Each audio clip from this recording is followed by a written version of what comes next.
Before we start, if you're expecting high production over edited BS, this is not going to be it. This is just a straightforward slideshow of my personal photos and videos, raw and uncut, taking you through my journey.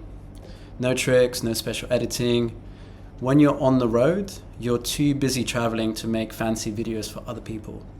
YouTube and TikTok influencers feed you staged and fake that just gets views. They travel through their camera, not their eyes. None of that here. I'm not here to be another polished influencer or convince you to buy anything. I've documented my journey privately, but now I'm going to share it with you to help others that have similar interests. Maybe my story will help you, maybe not. For all I care, you can go yourself. Alright, so this is how I built my motorcycle, part one. This is the first day that I got it at the dealership. It's a 2015 Triumph Scrambler, 865cc.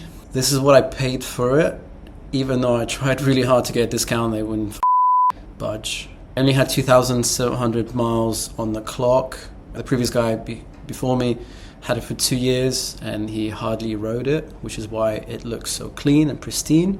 The first night that I got it home in London where I was living, I was super excited. I think I hardly slept that night, worried that my bike would get stolen, even though I paid an absolute fortune to have it stored in this multi-story car park in London, because thefts are quite common in London. This is me on the bike. Eventually I got a garage, which made things a lot safer, and I shared it with another guy. And then my relationship ended. I broke up with my girlfriend. So I was at a crossroad, a little bit confused, a bit depressed, heartbroken, I guess. Just in a really shit, sad place.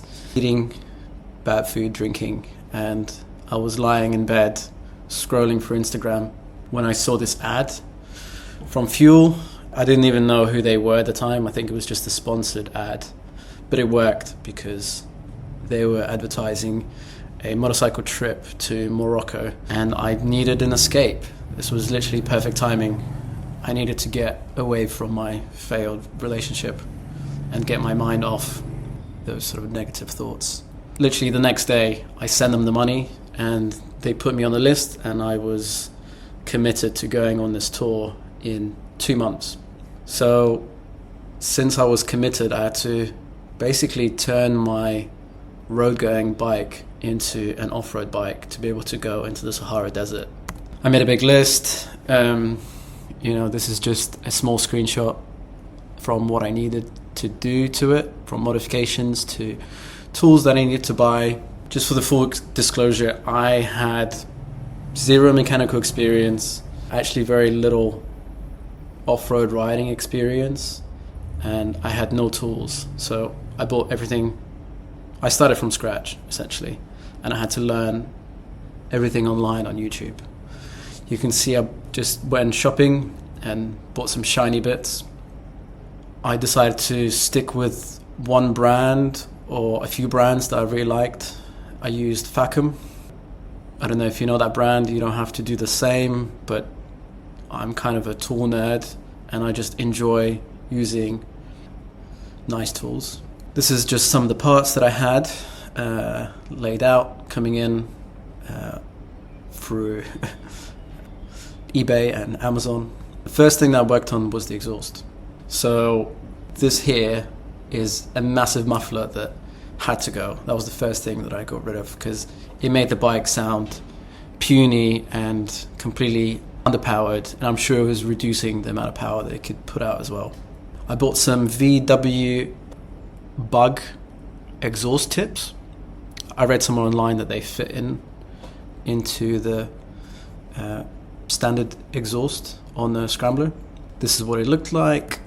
This is what it sounded like.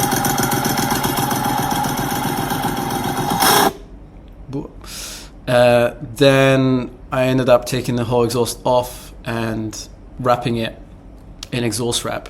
And in hindsight, I should have done a bit more research before I started doing it. I bought the most expensive exhaust wrap you could get. So the quality was good, but the process was an absolute pain in the ass. And I started doing this 11 p.m., which was a total mistake. It took me forever. I think I was there sitting on the couch in my shorts until 4 a.m, wrapping this exhaust. And the wrap is made of small glass fibers, which are see-through. So you can't see them on your clothes, but you can feel them. And I was itchy for weeks. I think I had those fibers in every pair of my underwear for the next 3 weeks. It was an absolute pain. This was it wrapped. Then I sprayed it with some heat-resistant black spray paint to also glue the fibers together. And this is what it looked like mounted on the bike. I wasn't particularly happy with how it ended up looking, but I got rid of the ugly heat shield. I saved some space, and I just had to move on. I didn't have much more time to fiddle about with the exhaust. So then I worked on the suspension. The Triumph Bonneville is notorious for really shoddy suspension. I'm surprised they even put these shocks on there as stock. I got these YSS Ecoline ones, which were really good value for money actually. I had other shocks afterwards, and these were actually really good. So if you don't have a lot of money to spend, if you're on a budget, YSS are a really good option. This is them installed. Then I also upgraded the front suspension, just changing the springs. I decided to stay with the same brand, but actually I think they were more stiff. I didn't like the way it felt. So I had to try a third option, which was from Wilbur's, and they were a pair of progressive springs. You can see that the spring is more tightly wound at the top, which means that you have a different progressive suspension depending on how hard you hit a bump. It was way better. It was way smoother. This is me putting the springs in. Then wheels and brakes. I definitely couldn't go off-roading with these tires, so I had to get a different pair of tires. I did lots of research, and I found that TKC 80s were a really popular choice. And this was the first time I tried them, and actually these are the only tires I've been using for the last 4 or 5 years. They're absolutely amazing.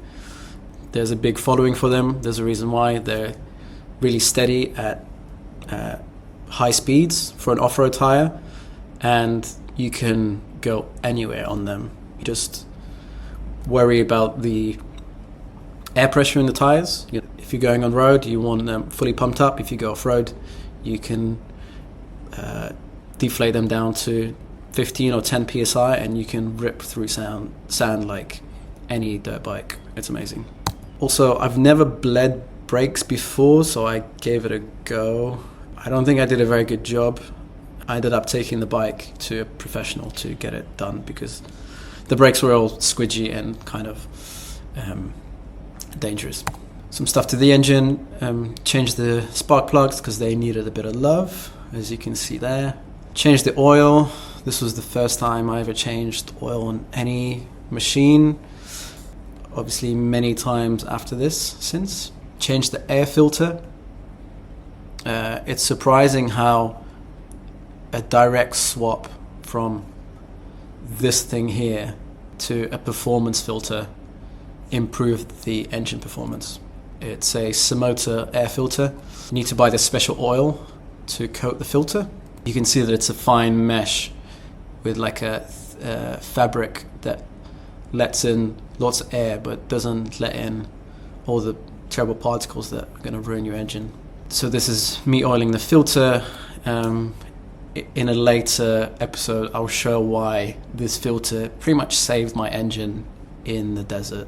Needed to change the handlebars as well. The stock handlebars are kind of dorky and have this high rise. I didn't like that. I didn't like the position. I wanted something a bit more aggressive, something a bit more classic, and with a crossbar to give a bit more rigidity in case I crash, which I did. Again, I'll show more pictures of that later. So if you're making modifications on your bike, it's a good idea to take lots of photos, and I like drawing directly on my pictures with the measurements, because you find yourself away from the bike ordering something online and not knowing the dimensions, and if you get the sizing wrong, you will just waste loads of time. I didn't have much time on this project at all, so I took pictures of everything, measured it, and had it saved in my pictures. The way that I bought the bike had these heated grips that the previous owner installed. They were ugly as sin. I had to get rid of them. They were actually kind of a pain in the ass to get rid of. I had to cut them to pry them off. These are the new handlebars on the bike. It was already starting to look a bit more mean. Handlebar grips are difficult to buy online because you can't tell how big they are, and you can't get a feel for the actual grip. So I had to buy a couple. I mean, I think there's only 2 in this picture, but I swear I bought 4 or 5 and then sent most of them back. These were absolutely massive, and I tried them on, but they made the bike really, like it felt really squidgy.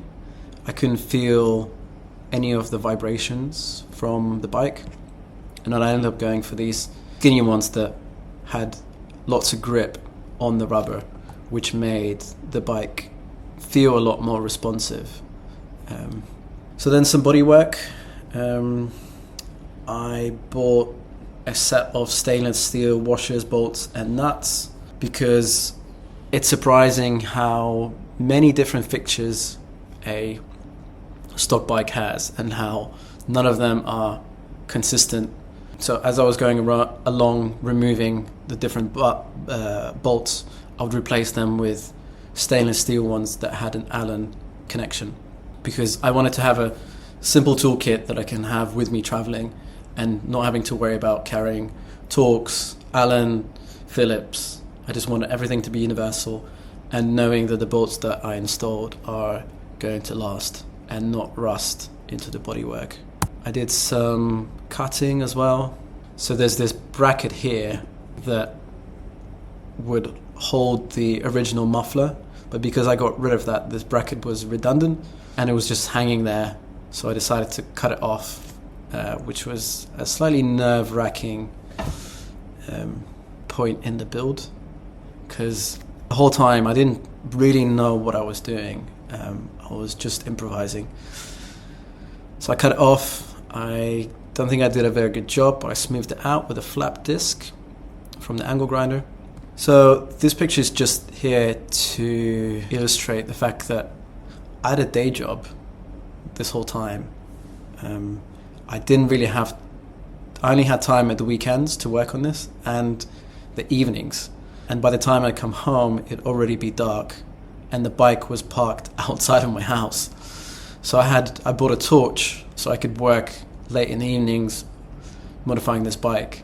And even though originally when I signed up, I had 2 months until the starting point, actually I only had 1 month until the time that I had to drop the bike off with the shipping company to take it to south of Spain, where I would fly in and pick it up from. A few more detailed touches. Bought this rear mudguard from Down and Out in UK. It turned out to be much smaller than I thought. Again, difficult to tell the sizings online until it actually arrives. This was the front mudguard. I think this is meant to be the front, but it looked a bit strange, so I flipped it backwards. And then I also bought a petrol tank because I wanted to preserve the old one, which was in metallic blue, which is a rare color, and sell that off as a set of all the parts that I've taken off the bike and just get a different tank, because I might dent this tank. And funnily enough, the tank that I bought got dented in transport by Yodel, which are a transport company in UK. Even though the petrol tank was wrapped in 1 million miles of bubble wrap, they still somehow managed to dent the top of it. You can see it was a massive dent. I was so gutted because the tank was brand new. It's never been fitted to the bike. It's just been sitting there on the shelf since 2015. But I took it to a shop and they fixed it for me for free, which was a nice help. Here's the 2 petrol tanks together, and you can't just swap the petrol tank. There's a petrol pump on the new fuel injected bikes inside that you have to swap out. So I had to pull that out, which is a pain in the ass. I've had to do this many times since, and I hate it every time I have to do that. This is a fuel filter, which if you're traveling long distance, you have to swap once in a while because it gets clogged with bad fuel. So here's the fuel pump in place. And it was a pain also trying to get the old petrol out of the tank, because you have to have the tank completely empty before you open it. I've poured so much petrol all over my rented place's driveway. It was such a mess. And here's the bike assembled, almost kind of finished. I think maybe I had 4 or 5 days until I had to drop the bike off with the shipping company.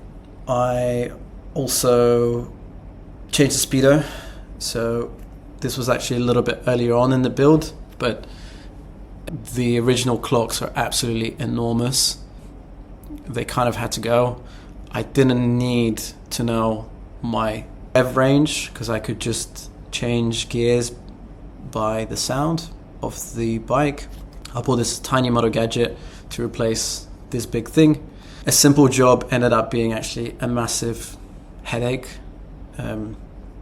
I changed the clocks at exactly 5,000 miles, which is a neat round number. I didn't do it myself, I took it to a shop, but they did a pretty bad job. You can see here that the needle wouldn't even go all the way out and all the way down, so it didn't actually tell the right speed. So they installed it, but it didn't work. Only, many weeks later did I realize that the cable coming out of the speedo was being crushed by the nut from the forks, and that was causing the reading to be incorrect. So moving the speedo further up fixed that problem. This is what I mean by shoddy work. As I started digging further into the electrics and the wiring, this is the type of work that they left. This was all wrapped in electrical tape, but I don't know how professionals can leave this kind of work. So again, I had no mechanical experience, I had no electrical experience. All I had is manual and YouTube. This part was sort of scaring me a lot because I didn't know what I was doing.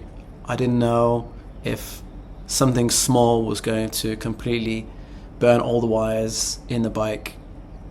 I felt like screwing around with the wiring system is a very easy way to the whole build up, but I had no other option. I sort of had to do everything myself.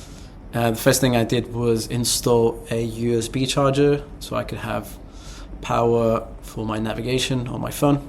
I realized you have to tap into the positive of the battery to get power, and then negative to ground the connection.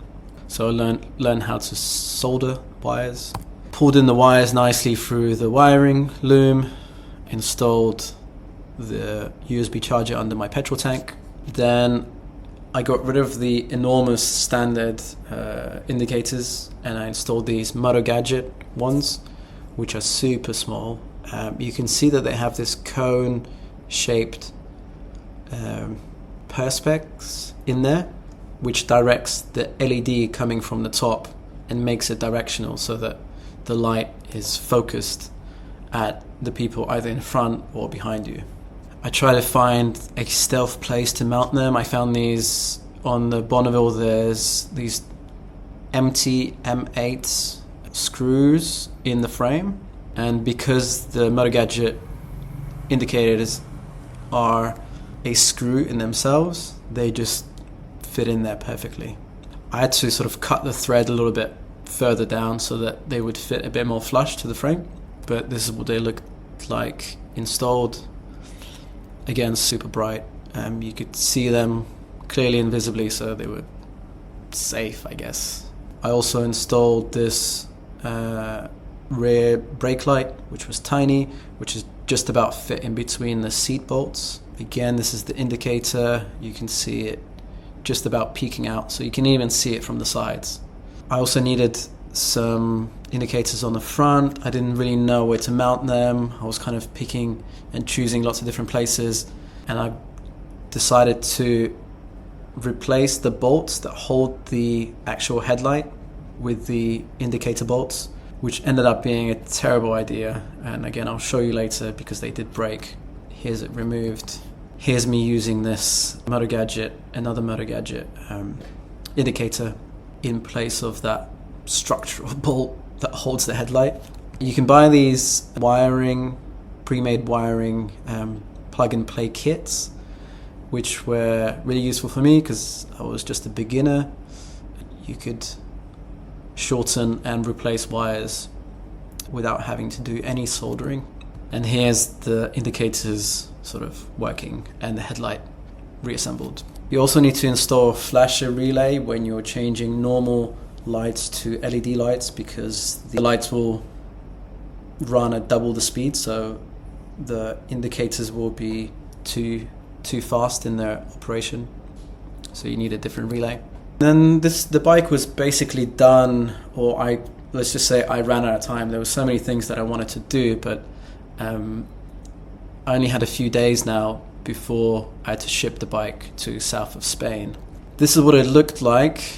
It was looking a little bit more off-road ready, but I kind of wasn't too happy with the blue petrol tank. It just seemed a bit boring. So I bought some paint pens, and I didn't really have a plan apart from I wanted it to blend in a little bit with the trip that we were doing, which was in Morocco. So I started doodling these crazy bohemian, slightly acid trippy drawings on it. You can see that eventually I covered the entire tank, which took forever. I think I spent 3 or 4 days of just drawing a lot of different colors, and this is it back on the bike. I also put some black tape over the side cover because I didn't have time to paint them. So yeah, the bike was ready. This is the day before it was getting shipped. I also wrote the speed in kilometers on my speedo because my speedo was in miles. I did some decoration on my helmet as well. And then this is what the bike sounded like.